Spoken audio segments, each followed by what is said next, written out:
സംസ്ഥാനത്ത് ജില്ലാ വിഭജന നീക്കങ്ങൾ സജീവമാകുന്നതിനിടെ മലപ്പുറം ജില്ല വിഭജിക്കണമെന്ന ആവശ്യം ശക്തമാകുന്നു. പുതിയ ജില്ലയായി മൂവാറ്റുപുഴ പരിഗണനയിലാണെന്ന മുഖ്യമന്ത്രി വി ഡി സതീശന്റെ പ്രഖ്യാപനത്തിന് പിന്നാലെയാണ് മലപ്പുറം ജില്ലാ വിഭജനത്തിലും വാദം ഉയരുന്നത്. എറണാകുളത്തിന് മൂവാറ്റുപുഴ എത്രത്തോളം ആവശ്യമാണോ അതിനേക്കാൾ അത്യന്താപേക്ഷിതമാണ് മലപ്പുറത്തും പുതിയ ജില്ലയെന്ന് താനൂർ MLA PK നവാസ് പറഞ്ഞു. വിഭജന വിഷയത്തിൽ മുൻഗണന നൽകേണ്ടത് മലപ്പുറത്തിനാണെന്ന് മന്ത്രി AP അനിൽകുമാറും വ്യക്തമാക്കി.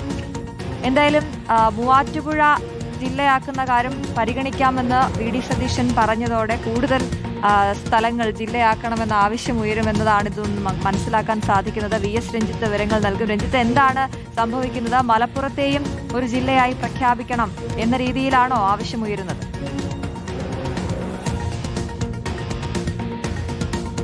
തീർച്ചയായിട്ടും ജില്ലാ വിഭജനവുമായി ബന്ധപ്പെട്ട ചർച്ചകൾക്ക് തുടക്കമിട്ടത് മൂവാറ്റുപുഴയിൽ വി ഡി സതീശൻ മുഖ്യമന്ത്രി നടത്തിയിട്ടുള്ള ഒരു പ്രസ്താവനയാണ്. ജനസംഖ്യാനുപാതികമായി ജില്ലകൾ പുനർവിഭജിക്കുമെന്നും അതിനുവേണ്ടി ഒരു കമ്മീഷനെ നിയമിക്കും, അങ്ങനെ കമ്മീഷൻ റിപ്പോർട്ട് പ്രകാരം രൂപീകരിക്കുന്ന പുതിയ ജില്ലകളിൽ മൂവാറ്റുപുഴ ഉണ്ടാകും എന്നാണ് അദ്ദേഹം കൊടുത്തിട്ടുള്ള ഉറപ്പ്. അപ്പോഴാണ് ഈ തരത്തിൽ മലപ്പുറം ജില്ലാ വിഭജനവുമായി ബന്ധപ്പെട്ട ചർച്ചകൾ ഇപ്പോൾ പുരോഗമിക്കുന്നത്. കാരണം വളരെ നേരത്തെ തന്നെ ഉയർന്ന ഒരു ആവശ്യമാണ് മലപ്പുറം ജില്ലയുടെ വിഭജനം എന്ന് പറയുന്നത്.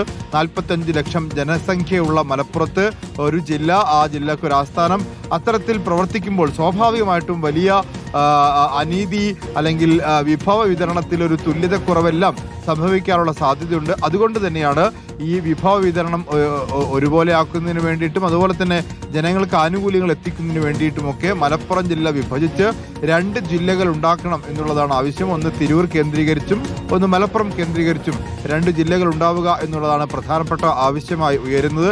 ഏതായാലും ആ ജില്ലാ വിഭജനത്തിൽ ഇപ്പോൾ മുസ്ലിം ലീഗ് മലപ്പുറം ജില്ലയുടെ വിഭജനവുമായി ബന്ധപ്പെട്ട് മുന്നിട്ടിറങ്ങുകയാണ്. മുഖ്യമന്ത്രിയുടെ ആ പ്രസ്താവനയോടുകൂടി മലപ്പുറം ജില്ലാ വിഭജനമെന്ന പഴയ മുദ്രാവാക്യം ലീഗ് വീണ്ടും പൊടിതട്ടിയെടുക്കുന്നു, അതിന് ശക്തി പകരുകയും ചെയ്യുന്നുണ്ട്.